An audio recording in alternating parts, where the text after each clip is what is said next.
Dahil ito napaka-importanteng isyong pambayan, atin lang balikan si Profesor Shelo Magno. Prof, magandang umaga po.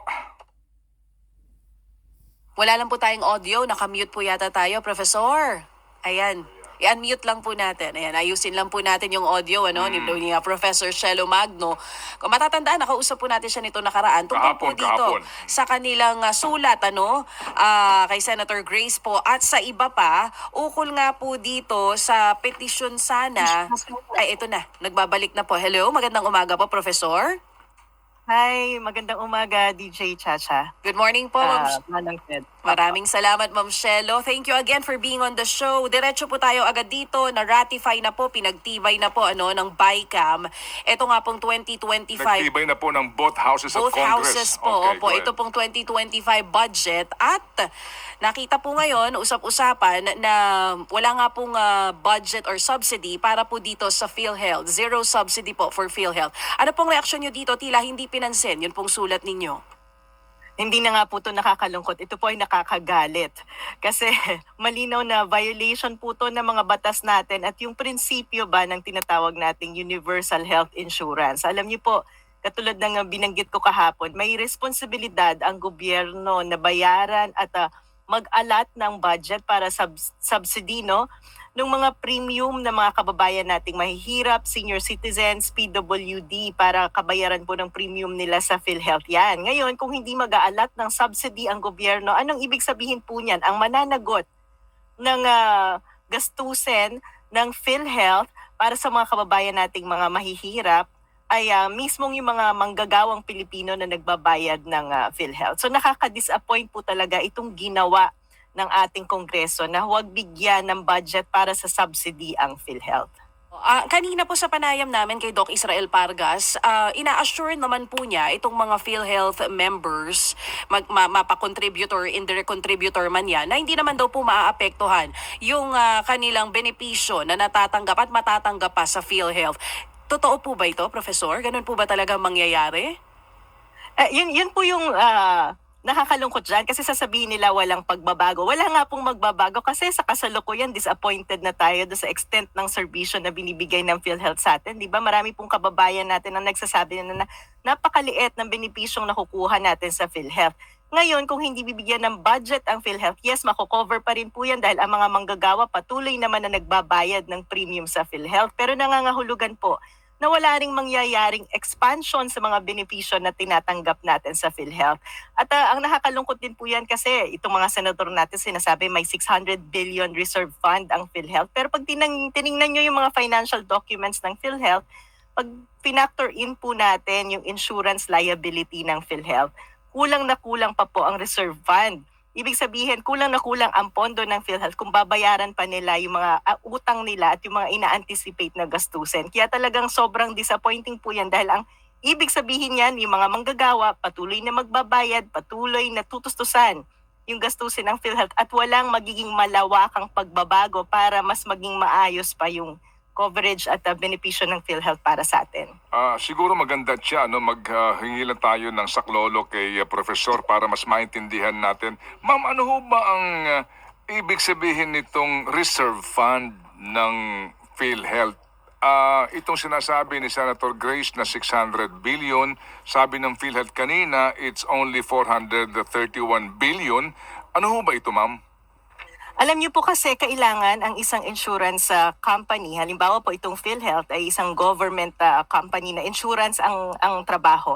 Kailangan po ay na-forecast nila, naaalam nila or napipredict nila kung magkano yung mga gastusin na maaari nilang kaharapin. Kasi halimbawa kung magbabayad tayo ng premium pero hindi pa natin alam ilan ba talaga yung magkakasakit, ilan ba talaga yung mga hospitalisasyon na babayaran. Ngayon may mga model po yan, may mga mathematician, statistician po sa PhilHealth na fino-forecast po yan. Magkano ba yung inaasahan nating kagastusin ng PhilHealth, yung mga babayarang utang sa future sa mga ospital. So kailangan po may sapat na reserve fund para kayang bayaran ng PhilHealth yung mga haharapin niyang gastusin. So dyan po pumapasok yung tinatawag nating future liabilities ng PhilHealth. Kaya merong insurance liabilities na tinatawag. Ngayon, titingnan mo, dapat yung reserve fund mo tumutugma yan sa haharapin mong liability sa future. So, hindi nga, may pera nga po ang PhilHealth, pero ang tanong ay sapat ba ang perang to para sa mga kinakaharap na gastusin ng PhilHealth? Na ayon po sa financial statement ng PhilHealth na yung kasalukuyang reserve fund ng PhilHealth kahit isama pa lahat ng asset niya ay hindi sapat para tugunan yung future liabilities niya. Kaya dyan po maling-mali yung mga senador natin sa sinasabi nila na may reserve fund, pwede na yan para tustusan yung mga haharaping gastusin ng PhilHealth. Ay hindi po tama yan dahil kailangan nga po may sapat na pondo para harapin yung mga haharaping gastusin ng PhilHealth. Hindi po tumutugma. Opo, nangangahulugan ma'am na iba po ang kahulugan ng reserve fund at kung meron mang surplus fund, ma'am. Yes, magkaiba po yun. Wala pong surplus fund ang PhilHealth dahil ang surplus fund ay ibig sabihin pag tiningnan mo yung current assets ng PhilHealth, dapat ay kaya niyang tugmaan ang mga liabilities na to at sobra-sobra pa. At hindi po yun ang nakikita natin. Kasama na ang reserve fund na mayroon ng PhilHealth, hindi po to sapat para tugunan yung mga liabilities o pagkakautang ng PhilHealth, pati na rin yung mga haharapin pa niyang bayarin. Kaya po, tama naman po may papasok pang pera dahil ang mga manggagawa patuloy na nagbabayad ng premium sa PhilHealth. Pero ang nakakalungkot po dyan, hindi magagawa ng PhilHealth yung mandato niya dahil ano po ba ang goal natin sa PhilHealth? Hindi ba pababain yung ating counterpart, out-of-pocket contribution, yung out-of-pocket expenses natin? Sa kasalukuyan po, on average, halos kalahati, 50% ang out-of-pocket expenses natin sa pagkakasakit. Yan po ay isa sa pinakamataas dito sa Southeast Asia. Ibig sabihin, hindi nagagampanan ng PhilHealth ang trabaho niya na ibsan yung burden ng pagkakasakit sa Pilipinas. Ngayong hindi binigyan ng subsidy ang PhilHealth, mas lalong hindi niya magagawa yung trabahong yan dahil katulad ng sinasabi po natin, walang sapat na pondo ang PhilHealth para bayaran yung kasalukuyang pagkakautang niya at saka yung mga haharapin niyang gastusin. So, mali yung pagkakaintindi ng ilan na hindi, may 600 billion na para bagang nag-aawak-awak ang pera ng PhilHealth na yung 600 billion na yan ay surplus at meron ka pang ibang pera para doon sa obligasyon mo 2 years ago sa mga ospital at yung paparating na obligasyon sa mga Pilipino magkakasakit, ma'am. Opo, maling-mali po yan. In fact po, hindi po natin pinagtatanggol ang PhilHealth. Maraming kailangang ayusin ng PhilHealth. Ito nga lang pong halimbawa yung e-consulta, yung consulta package. Maganda po yan pag tiningnan natin dahil yan ay basic parang consultation package na natin. Pupunta tayo sa doktor, maaari na tayong magpa-check up. Pero ang tanong, bakit walang mga private provider na sumasali dyan sa consulta package? Dahil napakaliit po ng budget, hindi po realistic yung inilalaan ng PhilHealth. So parang sa papel, magandang pakinggan, may ganyang programa. Implementation-wise, hindi ma-implement dahil walang gustong mag-affiliate na doktor dahil napakaliit ng budget na nilalaan nila. Unreasonable. So, paano po magiging mas epektibo ang PhilHealth kung hindi bibigyan ng budget ng gobyerno? At alam niyo po, sobrang disappointing pag tiningnan niyo yung resulta ng budget na pinirmahan ng Kongreso.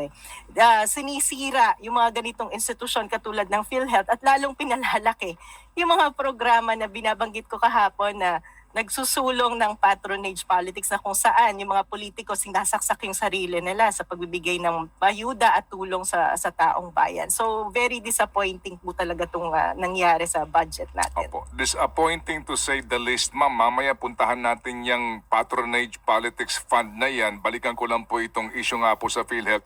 Ma'am, subsidy ng national government, yan ho ba ay kakaiba pa doon po sa obligasyon ng gobyerno na mag-remit ng pera galing po sa sin tax law papunta po sa PhilHealth Fund? Can you explain please?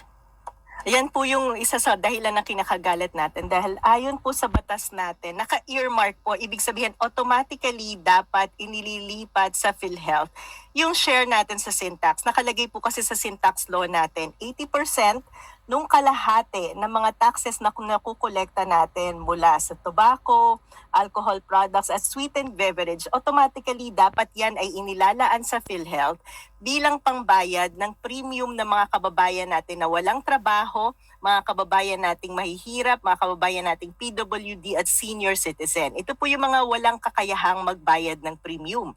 Kaya po automatically, yung mga kinokolekta sa taxes natin sa mga produkto na to ay inilalaan bilang premium nila.